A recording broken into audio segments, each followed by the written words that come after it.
funders and partners that have come together and are working to achieve the SDGs by 2030. You are taking part in one of, it's amazing, 27 different sessions that are happening over the next 2 days as part of Catalyst 2030's Catalyzing Change campaign. It actually began at the end of April, beginning of May, and there were 4 objectives to this campaign. One was, how do we bring together social innovators to share their responses to the COVID-19 crisis? There was also an objective of, how do you start to form collaborative partnerships that will help to accelerate social change, not just related to SDGs, but again, in light of this very unprecedented and unsettling moment. Third, there was an idea that we could come together as a thoughtful group to begin to co-create policy recommendations based on the prodigious and extensive expertise that lives within this network of social innovators. And then last but not least, how could we take and export and build bridges with policymakers, other funders, and other leaders across sectors to begin a dialogue and conversation that would really lead to kinds of systems change work that so many of you are working on in your particular issue areas and ecosystems. So the hope is that, you know, we will spend this hour together. The session may have been listed at 90 minutes, but we'll actually be together for an hour. So we've got a lot of work to do. But the hope is that at the end of this roundtable, we will have made some progress on a couple of different areas. So one, will we, by listening to you all, having a group conversation, started to raise up proven solutions on the issue that we're here today to talk about, social cohesion and peace, which could be scalable not only locally, nationally, but also globally. How do we start to point out those solutions, those processes, those policies that are easily replicable and understandable, so we can begin to share them again across sector with government leaders, policymakers, and funders. And then, you know, how can we package up policy recommendations that could expedite change in this moment, especially as we think about moving beyond sort of the response phase of COVID to the recovery and reimagine phases of this. I will say, just sort of a point of order, we will add in some web links and notes into the chat function, and then follow up with this group via email.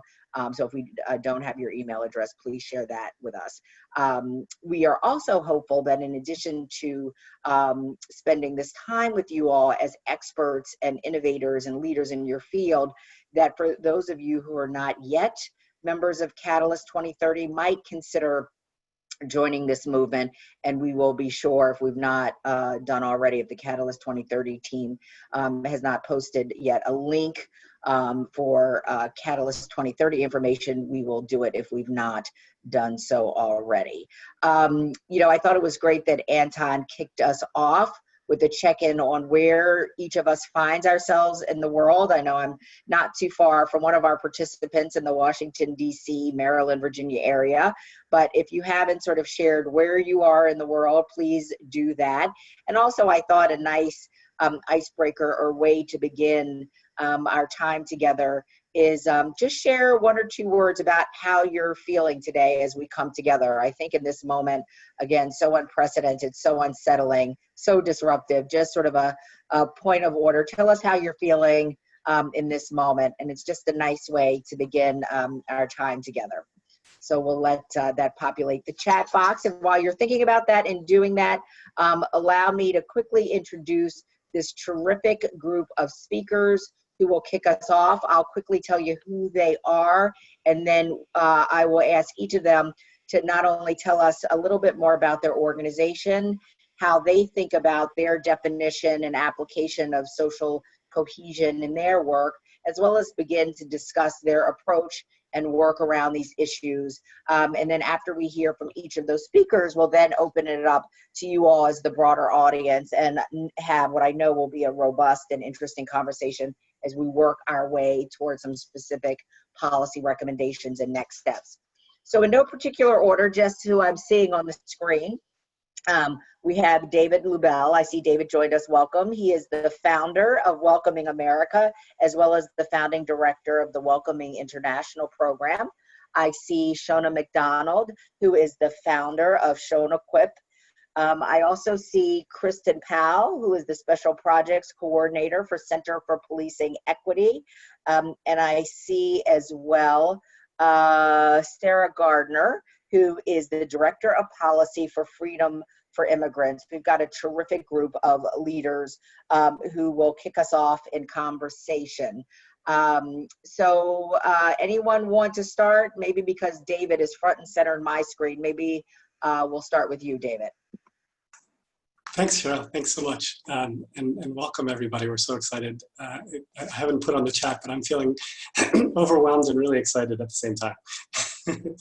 I'm David Lubell. I live in Berlin, originally from the United States.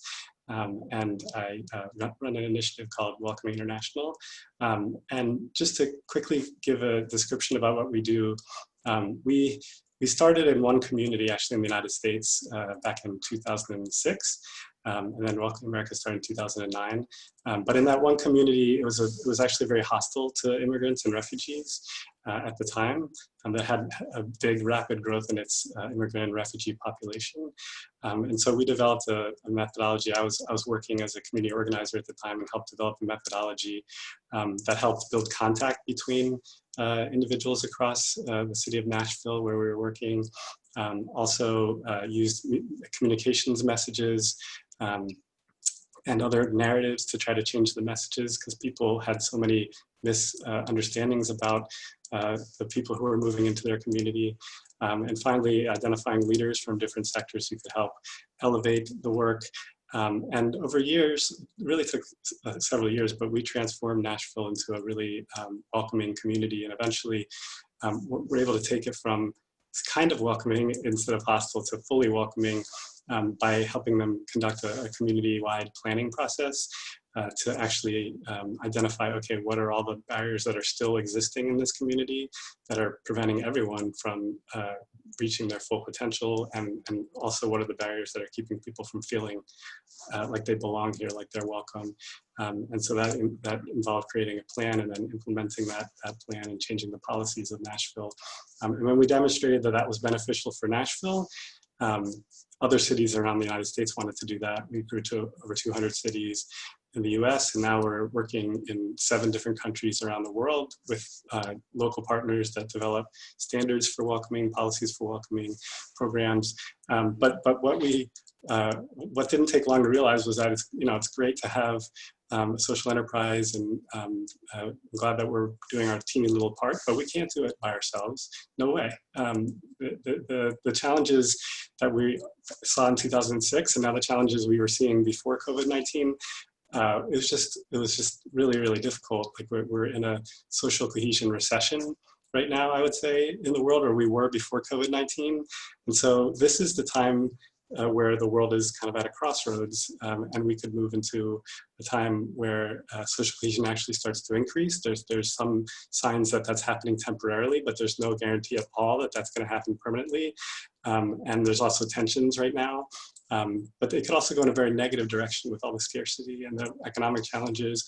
And so we, as all of us interested in inclusion and social cohesion, we now need to come together and really develop a stimulus plan, a Marshall Plan, whatever you want to call it, for social cohesion that's going to really drive narratives across the world about the fact that we're all connected. It's also going to change the institutions to make sure that we're a more inclusive society than ever. But it can only happen if we're all working together. So I'm excited to start this conversation, because this could be the beginning of something really important. Wonderful. Thank you, David. Given some of the comments that you just made, I think maybe it makes sense. Sarah, if we turn to you from Freedom for Immigrants, would love to hear your thoughts. Sure, thanks so much, Cheryl, and good morning, good afternoon, depending on what time zone you're in. My name is Sarah Gardiner. I'm Policy Director at Freedom for Immigrants. We're a US-based nonprofit dedicated to the abolition of immigration detention. We operate a combination of direct services and policy advocacy.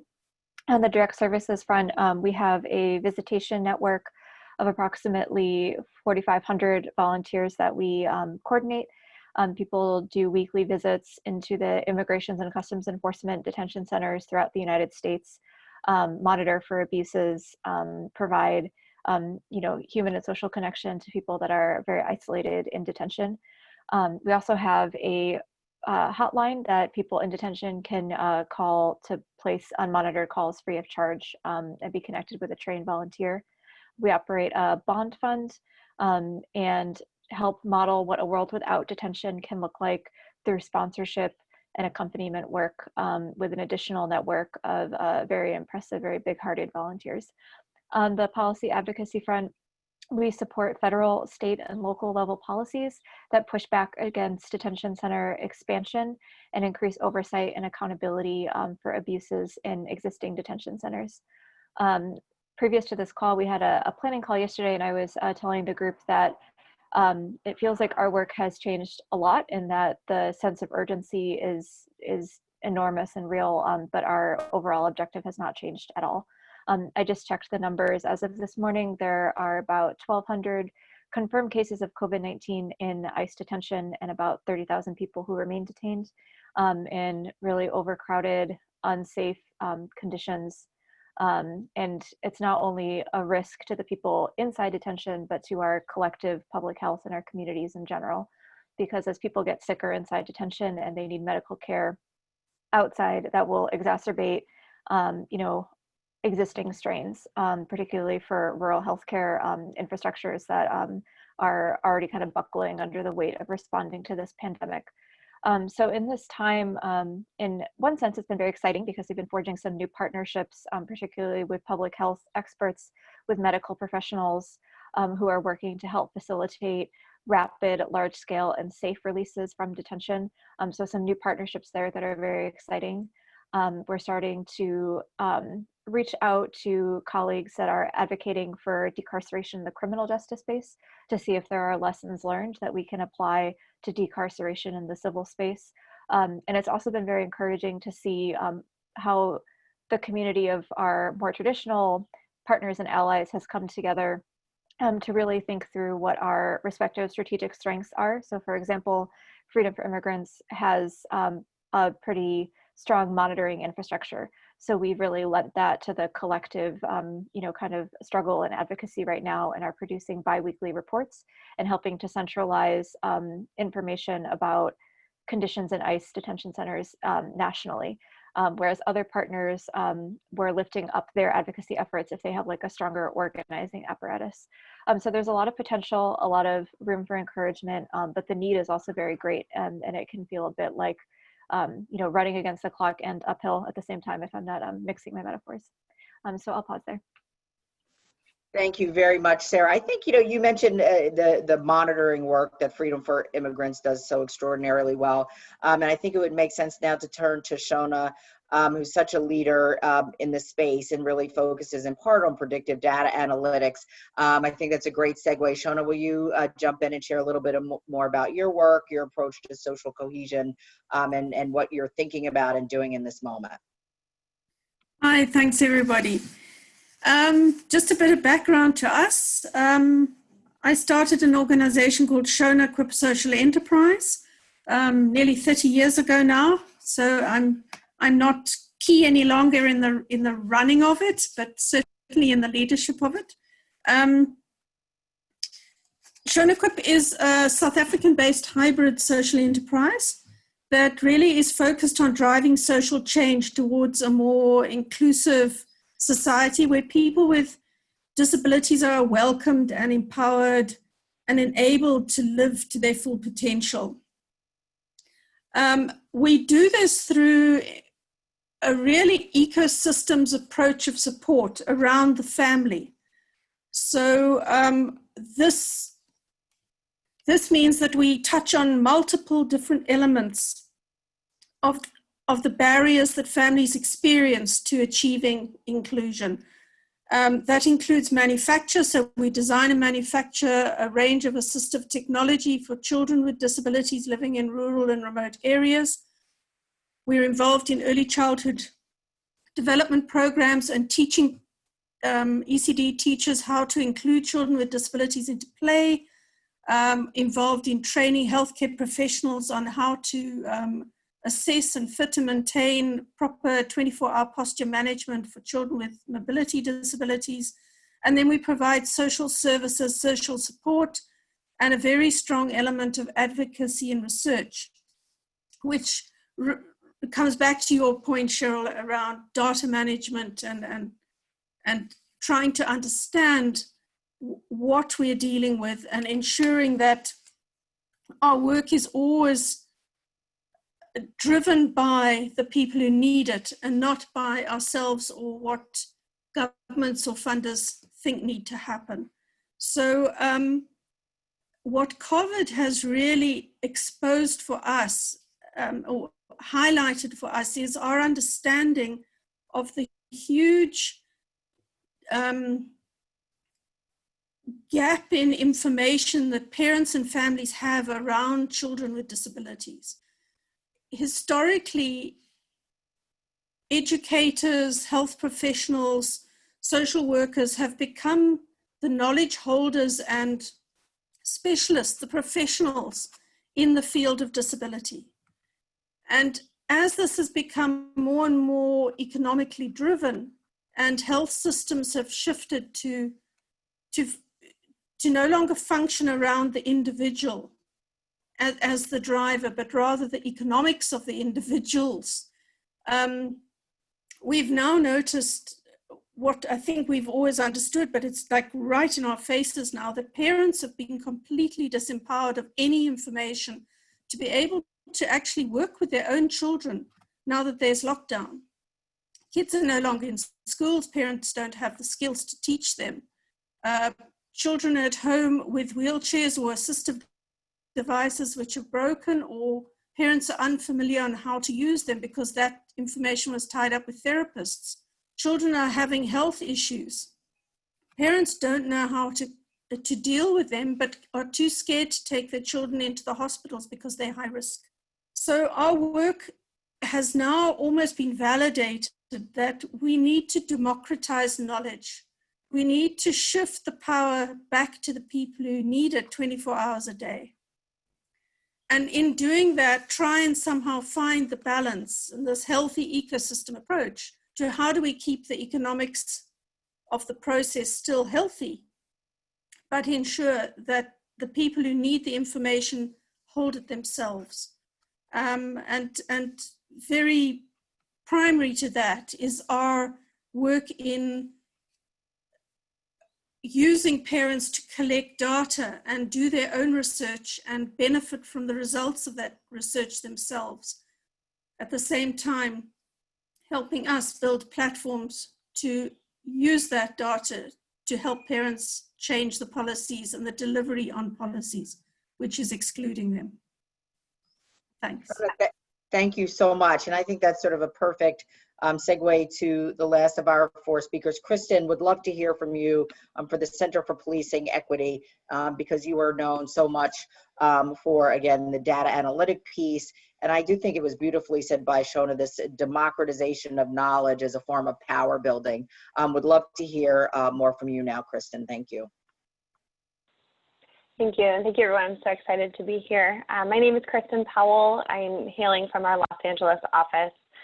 Here at the Center for Policing Equity, we partner with law enforcement to reduce racial racial disparities in policing. I also want to give a shout out to Anna Prow, my colleague, who is here based on our East Coast side. We are primarily in the U.S., but we also work in a handful of countries abroad. Our work, as Cheryl was saying, is we do science to promote justice. So what that means is we bring in psychologists and sociologists and analysts to crunch numbers and figure out what is the real story we're trying to tell here, and what can we do with that story. So this work has primarily partnered with law enforcement to do this, but we've also recently expanded over the last few years to build in more partnerships with community, more partnerships in policy, because as we're learning, especially when it comes to social cohesion, you can't do this work alone, and you can't do it just in your field. It's part of why we're so excited to be involved in this event today and in the conversations to come. I think a critical thing that we're learning as we do this work, especially now, is that public safety is so closely tied to public health, and that is becoming one of our most critical partnerships. And in conversations to follow, I look forward to engaging more public health partners and thinking more about how those pieces tie together as we try to advance this forward. When it comes to COVID-19, I think, when we first started looking at this, our thought was that this pandemic was just impacting people in disparate ways, and that was the end of the story. But the more we dig into it, the more we try to understand it and study the data around it, we're finding that these disparities are what actually drives this pandemic forward. And that being the case, it becomes even more imperative that we tackle this head on, that our attention and our heart and our focus and our science and the way that we analyze data focuses directly on reducing those disparities at the fastest rate possible. Similarly to what Shona was saying, I believe that it is critical that there is a democratization of knowledge, sort of that opportunity to empower people with their own knowledge. And for us, as we partner with communities, always local, depending on which city or which department we're working with in the communities that are actually impacted, we find that they are the knowledge holders. They are the closest to the problem. They have the greatest insight and the fastest way of saying it usually. And so they are one of the most significant groups of people that you could bring into these conversations as you think about what systems change looks like, right? The people who are actually caught in the system or working deeply in the system, they tend to have the greatest authority and greatest insight into this work. That's great. Kristen, thank you so much. I thought that was a wonderful popcorn round to get us started, and is sort of an interested ecosystem player that really learns a ton from you all as social innovators. And again, I was trained as a medical professional, and all I kept hearing was sort of social determinants of health, and sort of the recognition that you all spoke to, that, the social determinants of health is really the conditions in which people are born, grow, live, work, and age, right? And everything is cross-cutting. You can't disentangle the public safety from the public health. All of these things are interrelated. And I'm curious, as you all who are coming at the issue of social innovation from slightly different vantage points, in hearing each other talk, were there points of connection that were sparked for you? Did the synapses start firing in interesting ways?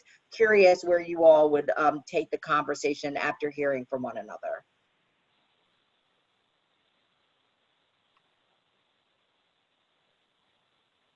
What Kristen just said about the inequities and just social disparities that we've long known have existed in our societies being what is really driving the pandemic forward resonated very strongly with me. And one of kind of the next wave of challenge for FFI and others working in the space of decarceration is to make sure that people being released from detention have a safe place to go, particularly people that have been exposed to COVID-19 or COVID-19 positive, have contracted the virus largely through government neglect or abuse. Particularly undocumented people are coming out of detention and have no social safety net to go to. So they're going back to communities where they don't have access to health insurance, don't have access to medical care. And that's in turn putting their families at risk and their broader communities at risk, and it's our collective public health. So we've been really having to think through linkages, kind of a bit further beyond our normal, duty of care that we have been thinking about as an organization. But I think ultimately it's a really healthy and needed, exercise for us. And I'm looking forward to strengthening those partnerships, and we've really benefited from the conversations that we've started to have. Great.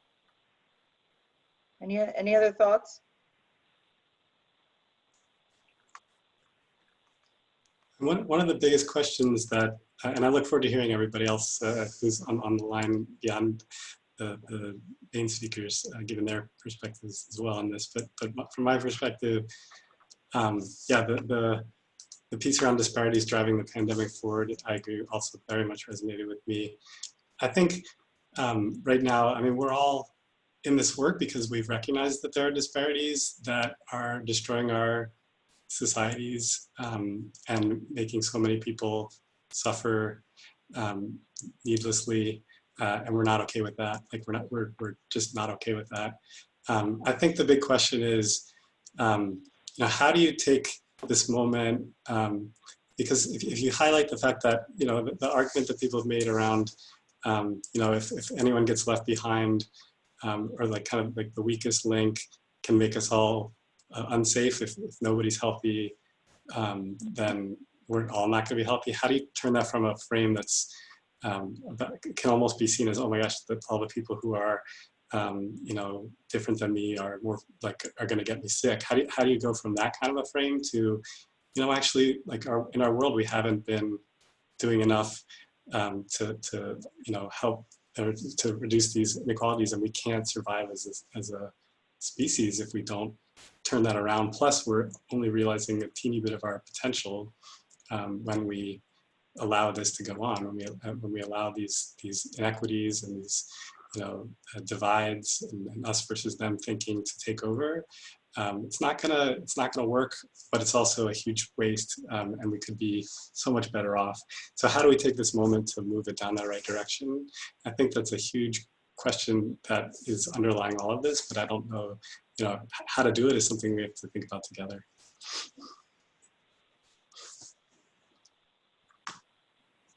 Any other thoughts? And we should feel free to open it up to our the broader group, because I think what we're trying to do is have an action-oriented agenda here. The hope is that those of you who think a lot about and work on these issues, is there some sort of collective recommendation or solution set or proof point or recommendation that this collective voice could take forward? The Catalyst 2030 group is trying to roll up some of the outcomes of these sessions and put them into a document that they will share with a high-level political forum on sustainable development under the auspices of the UN agency at the beginning of July. So imagining that there was a document that was to be shared with policymakers, government officials, and hearing from sort of the powerful and collective voices of social innovators like you all. Is there something that you would like to say through the lens and vantage points of the power of social cohesion and the various different ways that you all approach it?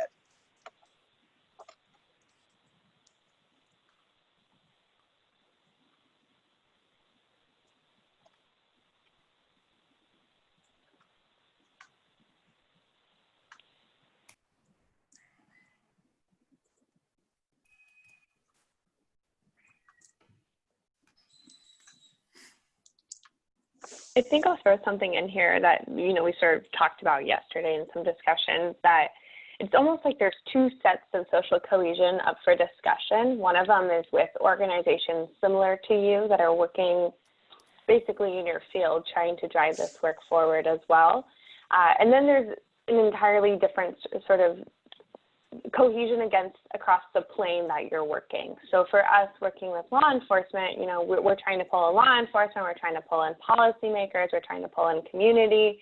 And so our desire for cohesion tends to look like just those pieces, right? Just those things that help us in getting from point A to point B, though not necessarily always thinking about all the other communities or identities that may be involved. Whereas if we are talking about cohesion, where we're pulling in partnership with Welcoming America or Freedom for Immigrants, or partnering with Shona and the work that they're doing there, we sort of have to focus in on different identities and focus in on different types of work and different types of collaboration that very well could have a greater impact, sort of like you were saying before, Sarah, about leaning on each other and sort of lessons that have already been learned. So there's no reason to recreate the wheel, no reason to start from scratch when we know that other people in similar fields or in sort of with similar goals are already doing this work and are already capable of great partnerships with us.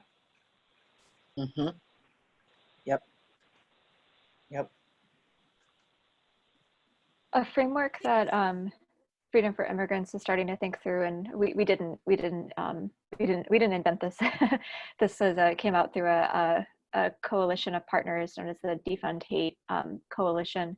We've been looking at a lot of our work as a divest invest, so divesting from harmful systems and investing in communities, and trying to drill down. Like, we figured out pretty quickly that divesting is much easier than investing. So our talking points about what the problem is and what to stop doing, we have let down very perfectly. But what the solutions are is where I think we need some support, and realizing that, and I felt this very acutely in this time, that a lot of the populations that we're serving and working with are not captured under any existing social safety nets, and a lot of the groups that are most directly serving them are themselves not getting any formal sort of funding. We've seen a lot of mutual aid networks, GoFundMe's, crowdsourcings, churches, synagogues, like places of worship, putting aside, their unused space for people to isolate coming out of prison or immigration detention. And these are, people that don't have big budgets and are like going out of pocket, dipping into their own savings. I talked with a volunteer that went to picked up 17 people that she knew were COVID-19 positive from jail because they had nowhere to go. And she rigged her own PPE with a shower curtain and duct tape. And like, she's, she has her own family and her own concerns. And like, she stood up and she did that, and she paid for that, like, with her own money. And we've been doing a lot of thinking on how to like reinforce those frontline defenders, and where there's no existing government funding mechanisms. And I don't know how to formulate that into like a concrete policy ask for the UN, but I think that if this is a problem we're facing in the US, I'm sure it's a problem elsewhere. And another like exciting linkage that we've been, conversations we've been having recently are internationally what decarceration looks like. So Spain has effectively done away with their immigration detention as a response to COVID-19, whereas the US is digging down, almost more firmly entrenching, and are looking at policy solutions elsewhere. So really how to get resources to people that are developing their own solutions, like Kristen was saying, the local knowledge, but just don't have that institutional backing.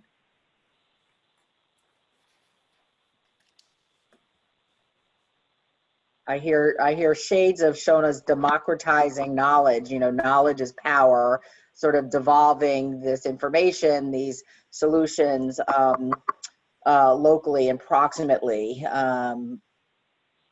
where in many cases you've got sort of failed or failing state infrastructures that are doing more harm than good. So I'm curious if you all sort of see that as a throughput. And how do we sort of reinforce sort of the work happening in communities? I think what's really exciting us is seeing Ubuntu. I don't know if you know the African saying. It is, I am who I am because you are who you are. It's really, we are because you are. And we're seeing a huge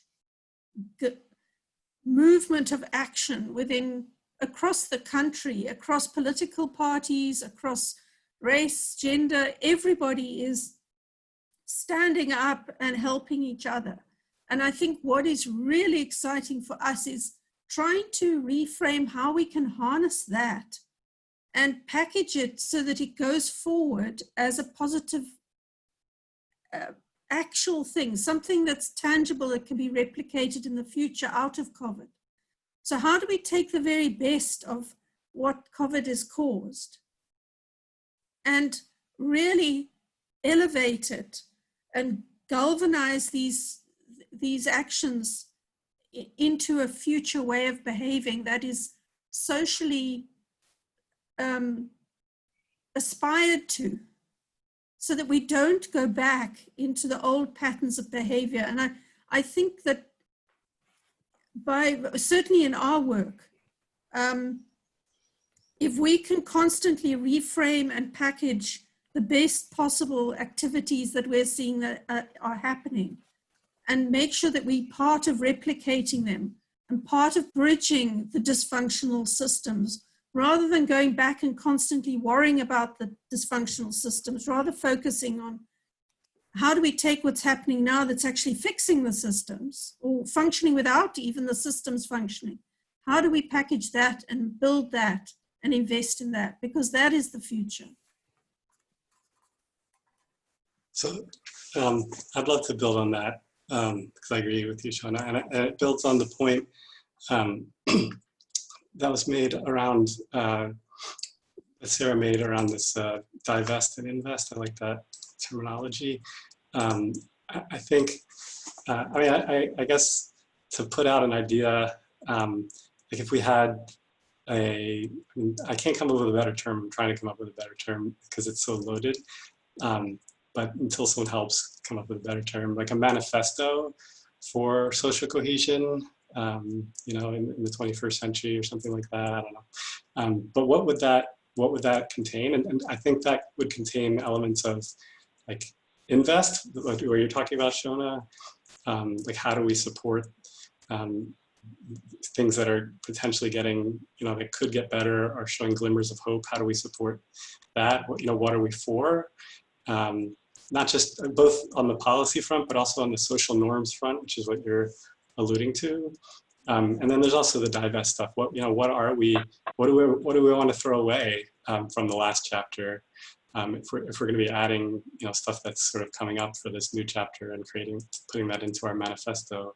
The manifesto, I think, also has to talk about a little bit about, or maybe it's another document to talk about, you know, some of the things that we want to get rid of, or maybe the positives come in the manifesto come directly out of what we're identifying as the negatives, if we don't want to have too confusing of a document. But that would be a challenge to all of us, I think, that I want to pose is could we come up with like a manifesto for what it is that we want. And I do think, you know, we work on, to just finish on your point, Shona, like our work, part of it is making sure that every community has an infrastructure to deal with the information asymmetries, you know, to deal with the fact that marginalized people tend to be vilified, you know, and unfairly.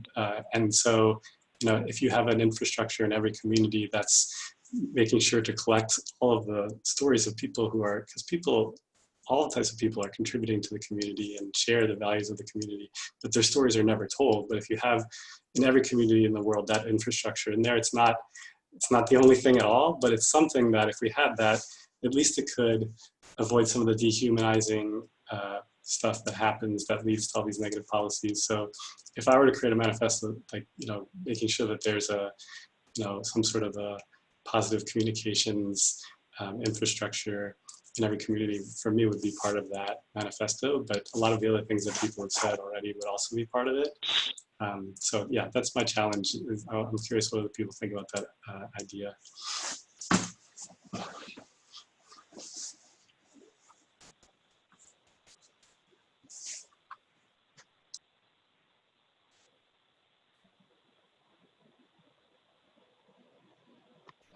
I do like that idea, David. I'm curious to build on that. When you're talking about this communications infrastructure, it's sort of a push-pull opportunity as well. I'm curious, the communities with whom you work, do you also think there's an information asymmetry related to COVID-19? You know, the communities are empowered when they have full information and they apply it themselves and their families and community state.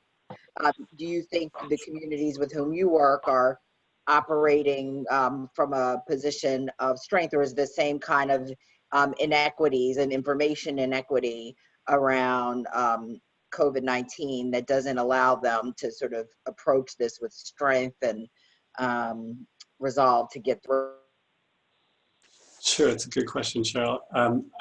With our work, I would say we're, again, for lack of a better analogy, we're having to play sort of, our communities that we work with are playing defense and offense at the same time. So the emergency response is really a defensive response that you have to take. And yes, like because of language barriers, because of the types of communication channels that people use, because of legal status and barriers to, you know, accessing emergency services, yeah, all of our communities are working to identify what are those barriers, how do we work with the community to transcend as many of those barriers as possible, so everyone can get the right information, can get their support, can be safe, can try to get to the point where they can thrive again. So yes, that's our inclusive emergency response work, and that's needed everywhere right now. But then the inclusive recovery response is more about this manifesto piece. It's okay, if we've stabilized communities somewhat, even though clearly it won't be as good for everyone by a long shot, but how do we start to reimagine communities? So how do we figure out a way to whether it's virtually or not, and if it's virtually, you have to have a lot of practices to make sure that that can still be inclusive. But how do we bring stakeholders together to envision, okay, what is it, if we can't do this yet on the global level, at least on the community level, what would a new type of community look like? What structures would be different? And yeah, communications infrastructure is just a small part of it. All the other things that make our communities, not work and toxic and not cohesive. What if we reimagine that together? And we're doing that in communities and trying to build that up from there. But yeah, COVID is an opportunity to not just get better at engaging marginalized communities for the emergency response, it's also an opportunity to engage all members of the society to reimagine. So yeah, out of destruction, there is an opportunity for reimagining. Yeah.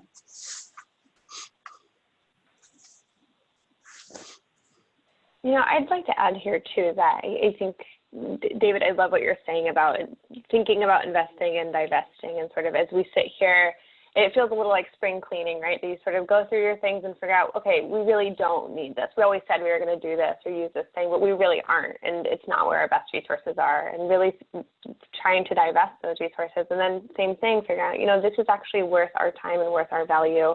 And I think what we're hearing across the board is that investing in local communities is absolutely worth our value, because that's where there's solutions, that's where people come up with creative ideas and pull out of their own pocket to make really meaningful change that impacts 17 people coming out of incarceration or whatever it may be. I think if I could have, like one big ask, that if somebody came in with 1 million resources and we could ask for one main thing, I would ask for like technological resources, right? This stuff can't happen for many nonprofits or many organizations without the technology to back it. I know for us at the Center for Policing Equity, a lot of our capacity to change how we moved as an organization and how much data we could pull and who we could partner with started when we had a partnership with Google. And that was the first chance for us to really turn our good ideas that, worked slowly into things that could actually be efficient and move quickly. I am seeing in the chat from a couple of people that, you're working with communities, whether it's digitally or virtually, trying to get this stuff out there, whether it's education or resources or just connecting people. But that requires a lot of people to manage the technology. I think even about, we have Anton on here and other organizers who have made this sort of gathering even possible. That requires a big technological lift.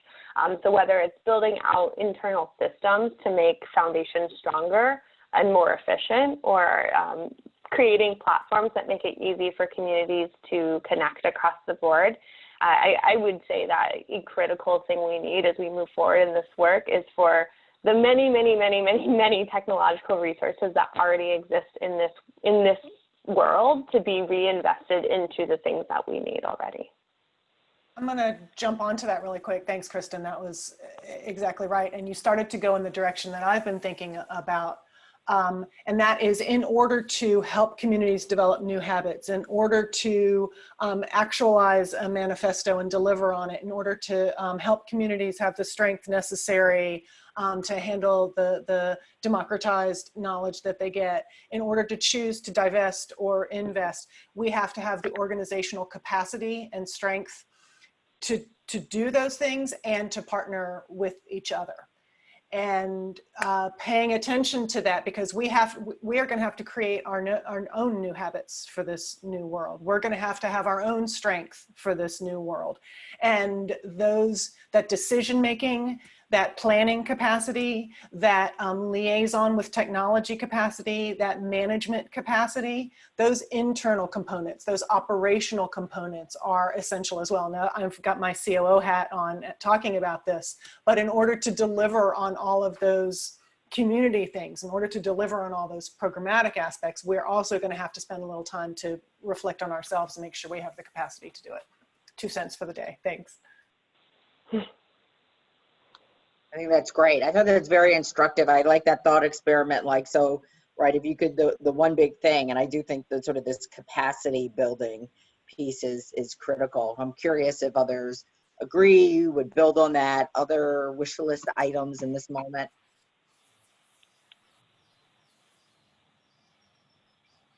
Just to add to that, I saw Selena De Sola added a comment on there that, you know, many of the populations we work with actually don't have access to technological resources. I think that's part of it too. I think part of, you know, we want to give people the knowledge. We have to first give them whatever it is, some sort of technology so that they can access that knowledge. And so I think that's a huge part of it, that the more that we move our resources and all of our good ideas online, especially during a time when everybody's caught at home, the more critical it is that people actually have full access to the technology to make that work possible. What we found is fascinating though, because obviously the areas we work in 7 countries in Southern Africa, but there isn't technology, but there's always somebody who has technology. And if one can work with them, and they become the champions of the knowledge transfer, it's actually more effective than if it's done directly, because it's more appropriate for the region in which it's being transferred. So a lot of our work is around building capacity of anybody who has access to technology and ensuring they become the champions of change within their local communities, and linking them back again to more and more information so that the network can grow and that information flows more effectively.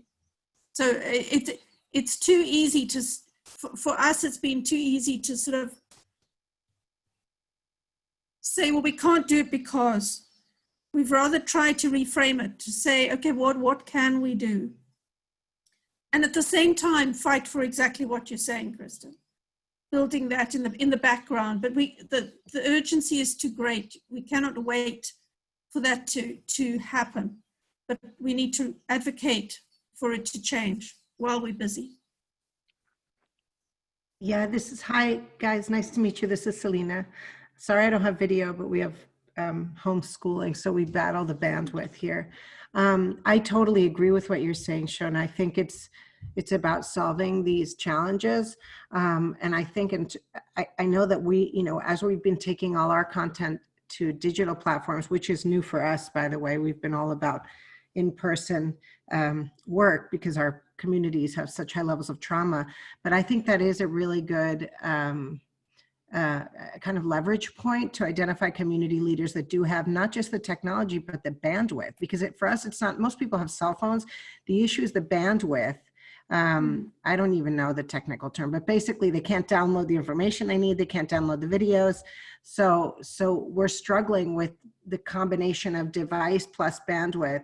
But I do like the idea of community leaders being the mechanisms through which we can share information. We use WhatsApp a lot because it's less expensive. And a lot of people, and we're trying to just see unlimited data, but even so, when we can't convene, it's still tough to leverage these leaders, community leaders, and the role they can play. So I think all of us here on this call, and I'm sure the entire community of practice is trying to be really resourceful about how we do this, particularly the misinformation around COVID and the stigma that's become, I feel like it's getting worse and worse because of the paranoia around it. But I think you're right. I think we have to, and it could be like these old, at least in places where mobility is not as restricted, it could be kind of the tools that they use, at least in our communities, and someone just drives a car around with a megaphone. It could be kind of how to use local radio is another tool we're starting to use more to get accurate information out, so we don't have to rely on personal devices as much. But I mean, we're in total agreement with most of what you guys have said, even though I jumped on the call late, that we have to be really resourceful and learn from each other right now on what we're doing in different parts of the world, particularly in the global South.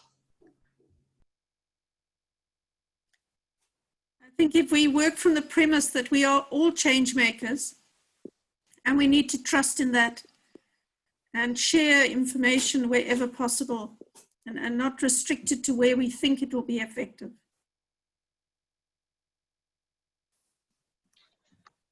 I mean, I'm just, you know, I'm going to take on the role as timekeeper. We're coming to the end of our hour, and it was a rich conversation, and I think we really unearthed a number of things that you all are experiencing and identifying as leaders in the field.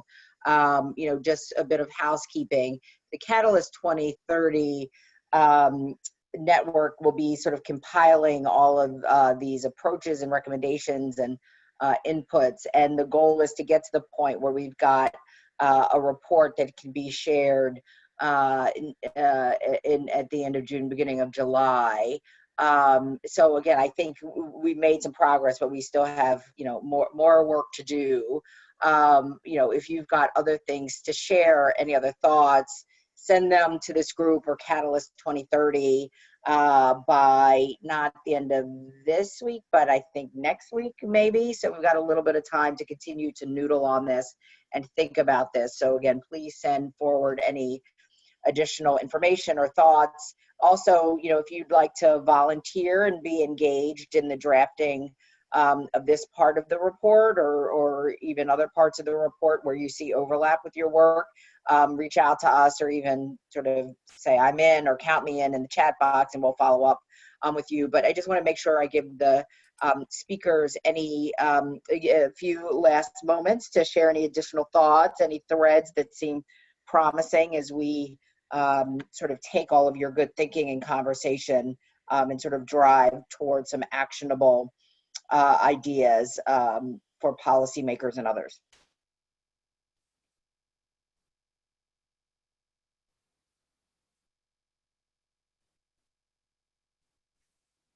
Kristen or Sarah, Shona, David, anyone? Just want to say thank you for creating this space and for all the insights that have been shared. I'm reading the comments coming through in the chat box, and I'm just really struck at some of the commonalities and challenges that it seems like we're all facing, where maybe, you know, communities are the ones that are really leading the work, and governments are following. And think there's a lot of important lessons learned and partnerships that we can be building on.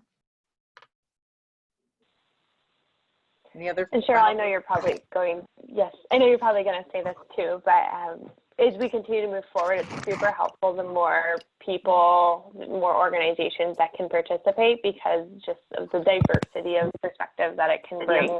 I know even on this chat, there's so many things I saw that that maybe hadn't considered in the same way. And while there's many things that we're feeling very similarly across the impact of COVID-19, there's also unique needs and impacts in different countries or different communities. And so the more, I think, perspective and thought that we can bring into this, the more robust recommendations or changes could be. Also, hi, I'm Lala from Colombia. And well, I wanted to thank you, everybody, and it's incredible how we are all struggling in trying to get to our people in the best ways. So so thank you. We are struggling right now to, just as Selena said, trying to get the best way to understand the real needs that our children has in the border between Colombia and Venezuela. They're talking in Colombia about a comeback to schools, which I understand, and we're trying to understand. It's only going to be like presence to recognize each other again one day of the week, and then they're going to still at home and being at home. So we're trying to get this home as a safer place, if that's possible. So Selena, we would love to hear about all the trauma things that you are working, and we're now trying to get this safe spaces that is going to be a a big work on getting them like a little table and a notebook, just to trying to get the homework done. And also that connection. We're thinking about the phone, that I think it's the things that are working, not internet, and not also, and not of course a computer, because we know about our per people and all this traffic webs that are around the border, and all the, well, I don't know, the illegal forces that are around the border. So we don't want them, we don't want to give computers, because we don't know the uncle, and we don't know the brother, and we don't know the fathers or the stepfathers that live with these children, that we can give, we can be providing something for this illegal web. So that's where we're working, and we want to, we're pretty sure that the excuse for us will be like, we are handling this so you can get your homework done. But the final goal is to get to them, and it's to get to work with them and to let them speak if they have a problem. Also, we're trying to focus, because of course the resources that we have, well, we're trying to get more recursive. So we're going to work with the 9th graders, because we know the 9th graders are like a big like issue. They're the most who will drop from school, maybe get frustrated. So we're going to work with them. So of course we're I'm more than open to share with you what we achieve. And well, thank you very much for inviting me to this, and knowing all the good work that you are doing around the world. And sorry about the video, because I have the same problem like Selena. Everybody's connected at this time, so it's impossible for me to get the video. But thank you very much. Great, thank you, Lala. Any last minute comments? Want to make sure anyone who was not able to weigh in had a chance to weigh in. I did want to say something, but I want to pause for just a second to make sure anyone who hasn't weighed in can.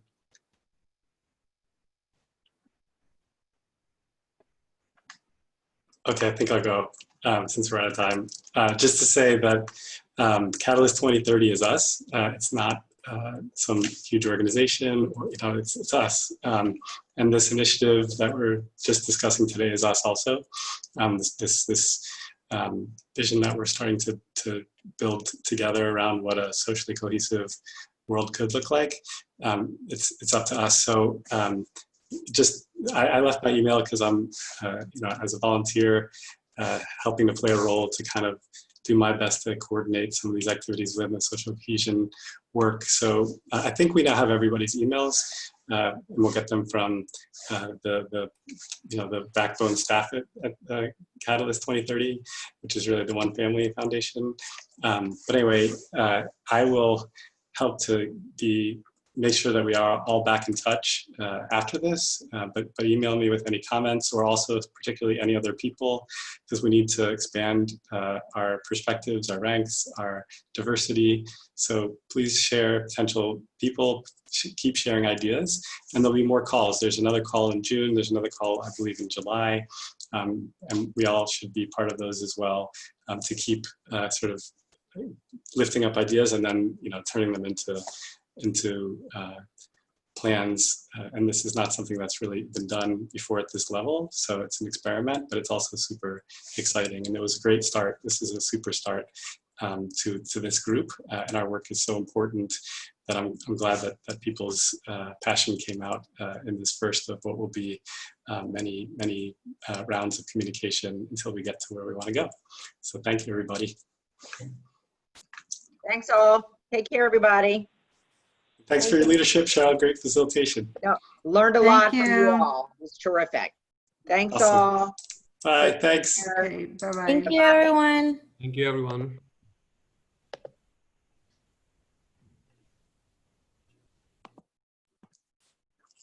Thank you. Bye. Stay safe. Bye. And thanks to you, Anton, as well. Yeah, sure. Yeah, David, thank you. it was cool. It was cool. And yeah, let's catch up in Berlin. Interesting as well, really. I had to make a lot of note keeping, but apart from that, when I could listen, then it was interesting. Yeah. Cool. I'll add you to our. We're taking some notes in the Google Doc for the agenda that we have. Oh, you have the Google Doc agenda, because I think I sent it to you this morning. Yeah. So there's some notes that we've been taking at the bottom there too. But if you can share your notes in there, it'd be awesome. Cool. Well, Until the next one. Thanks. Bye bye.